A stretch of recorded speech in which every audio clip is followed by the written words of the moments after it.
Okay, this section is much of the same as 3.1, but we're going to think about derivatives slightly differently. In 3.1, we thought of the derivative as the slope of a curve at a specific point, and now we're going to let that point vary and think of the derivative as a function, not the derivative at a specific point, but the derivative of an entire function becomes a new function.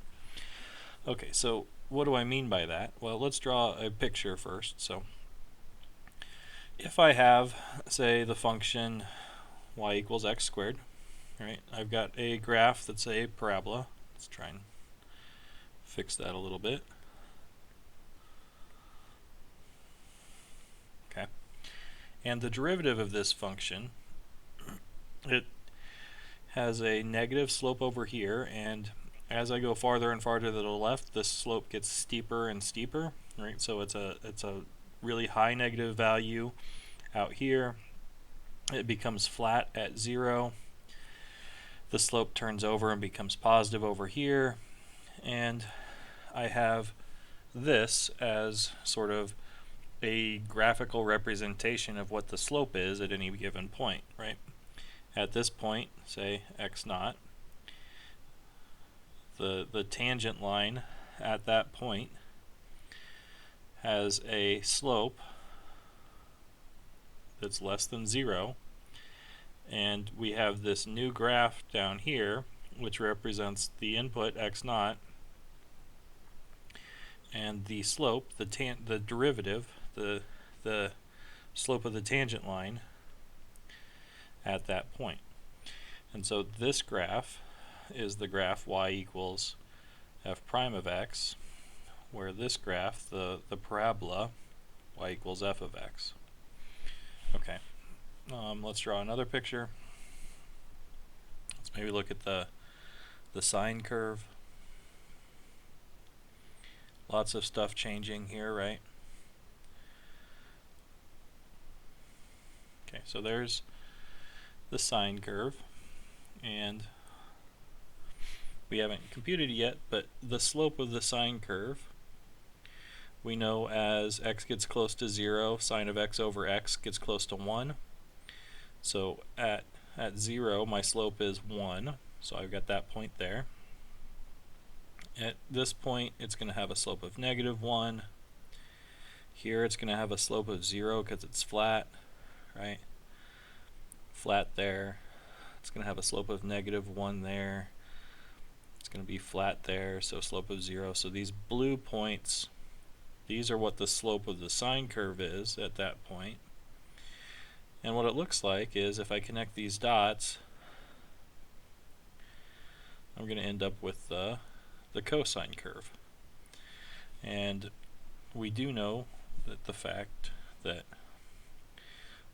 the cosine of x and the sine of x are derivatives. Right? The cosine of x is the derivative of the sine of x.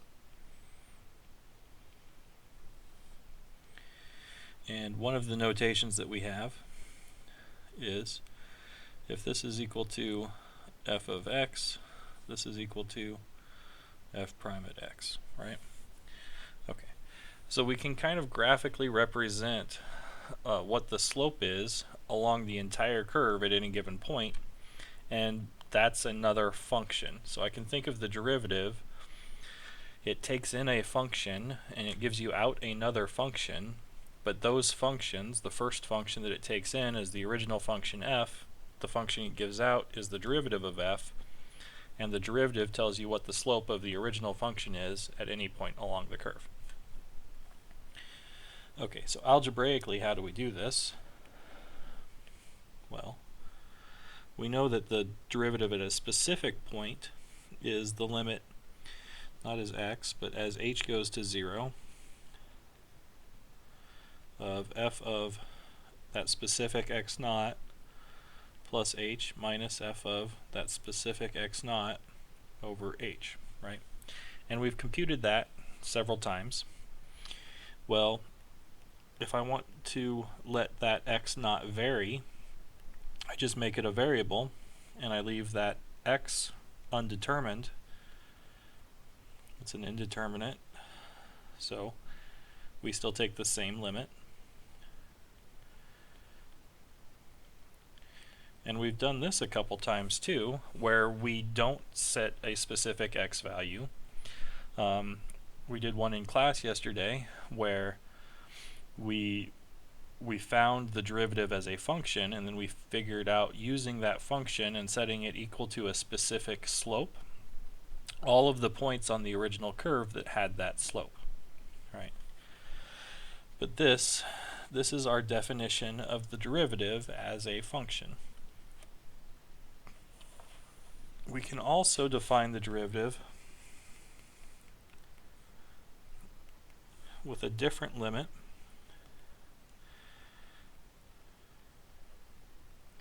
And I can take the limit as y approaches x of, say, f of y minus f of x over y minus x.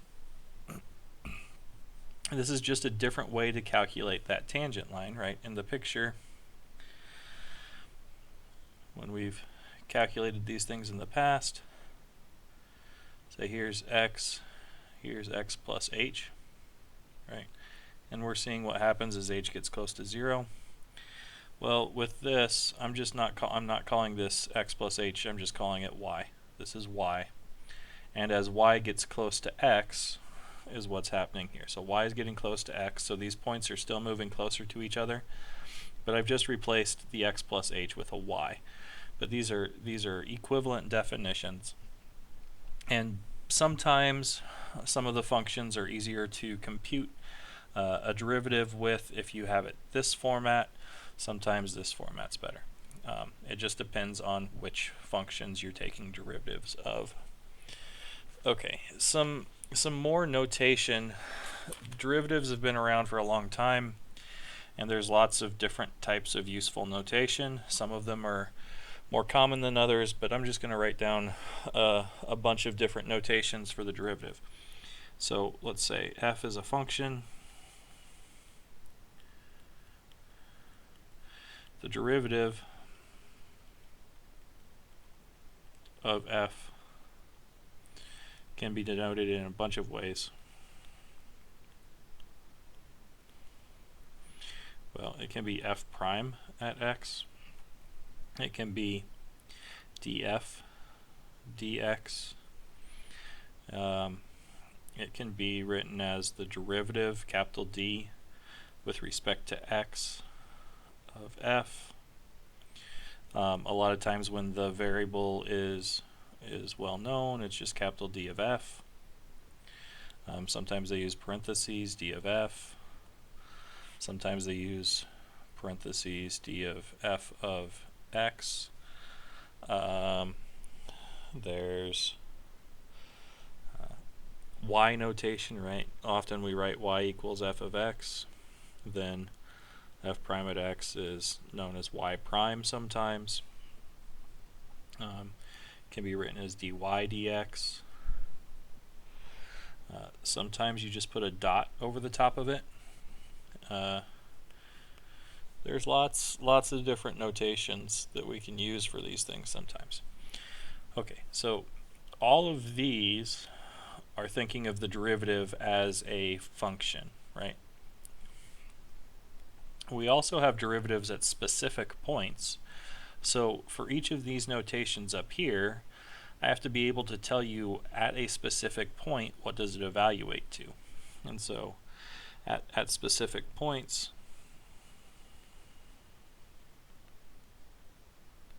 say x equals a,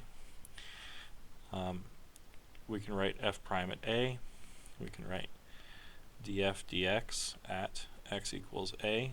This big vertical bar is read like an at, or evaluated at x equals a. You can take dx of f, you can evaluate it at a. You can also write that at with the at x equals a. This one wasn't derivative notation, that was just if you write the function as y equals f, right? But these, y prime at a, dy dx at x equals a, y dot at A. And so those are how we say we're going to evaluate it at a specific point. Okay. When we think of derivatives as functions now, we can also think of, okay, when does the derivative exist? Like, what's the domain of the derivative? Right? And there's some common things that can happen where the derivative won't exist, even though the function value might exist at that point. Okay, so if I have a corner in a graph, like absolute value of x, there's a corner here. The slope is it has a left limit and it has a right limit, but they're different, right? So at a corner, like f prime from the left,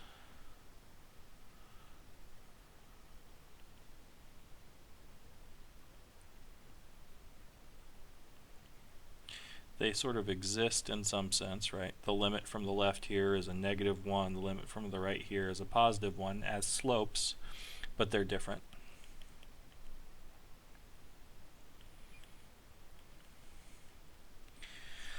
Like when we were finding continuity, sometimes the limit from the left and the limit from the right were different. Well, that's what's happening here, right? I've got a jump discontinuity in the derivative function.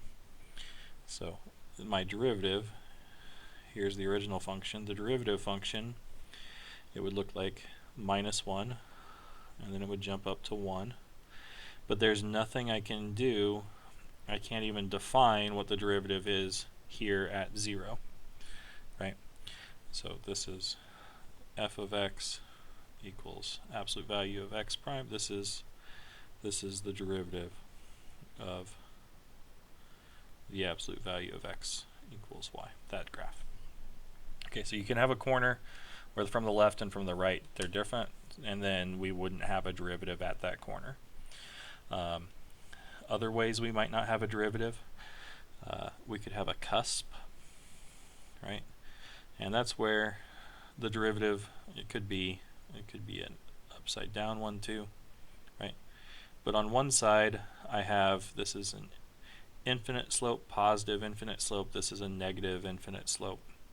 This is a negative infinite slope and a positive infinite slope. And so if you have a cusp, sort of pointy bits that it shoots straight up and then it shoots straight back down, but it comes to a point right there. Cusps, you're not going to have a derivative defined at a cusp. You might have a vertical function, so the function's vertical, so just even having a derivative, so there's not even a derivative here, but there is in some sense a derivative here. This is sort of where f prime at x equals infinity, but infinity is not a number, so what does that mean? It means that the limit exists.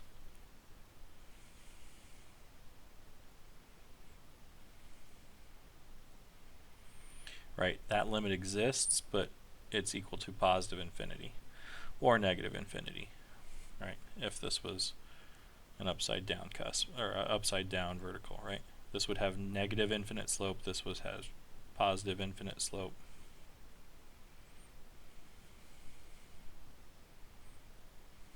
Okay. If the function's not defined at a point or it's discontinuous at a point, then the derivative doesn't exist either, right? If the original function f is discontinuous at a point, f prime won't exist there. Right? Like,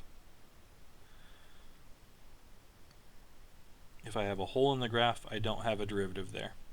If I have a jump discontinuity, I don't have a derivative here. I mean, I could fix this, and if I fix this, maybe it could have a derivative there.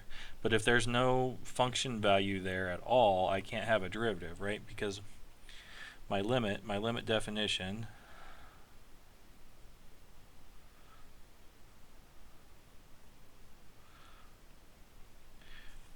it depends on having a function value at that point, right?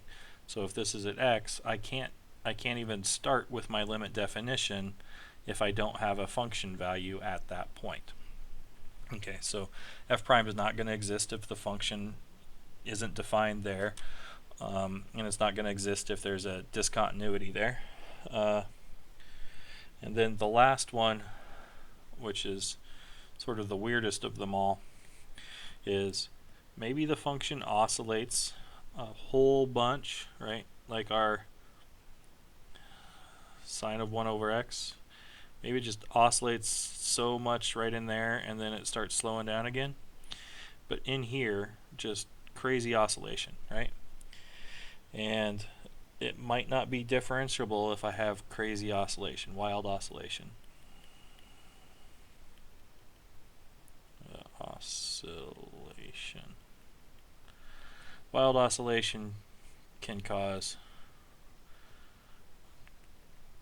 the derivative not to exist.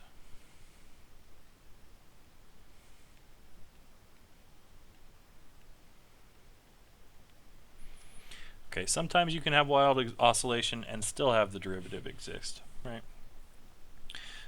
Sort of weird things, but like if I draw in an envelope here,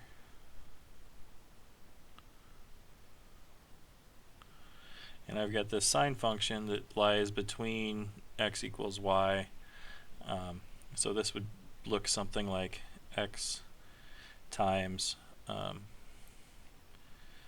sine of x. Okay, there's wild oscillation in here, and this one doesn't have a derivative existing, but if I sort of flatten it further, and maybe if I look at x squared sine of x, this one's like x squared sine of x, because my envelope's the quadratics. This might be flat enough that my derivative exists and is 0 there.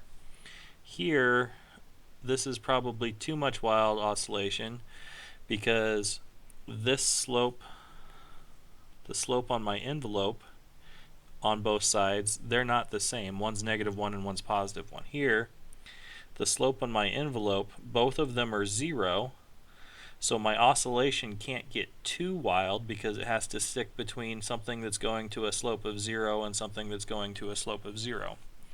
Here I've got something that's oscillating between a slope of 1 and something that's oscillating between a slope of -1, so there might be way too much oscillation there. Okay, so that's another way. Wild oscillation may cause a derivative not to be 0 at a point. And then the last thing I want to talk about from this section is the fact that this is kind of a major theorem.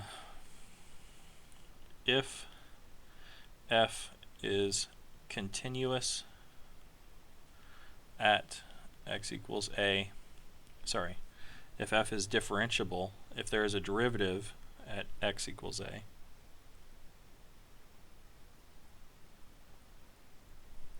then f is continuous at x equals a. So if it has a derivative, the left-hand limit and the right-hand limit and the function value all match up. Okay, I'm not going to prove that, but that's something that is useful and good to know. Okay, that's enough of the theory from this section. We'll do a few examples, but most of these examples are things that we've seen before, so I'm just going to do a couple of them in the next video.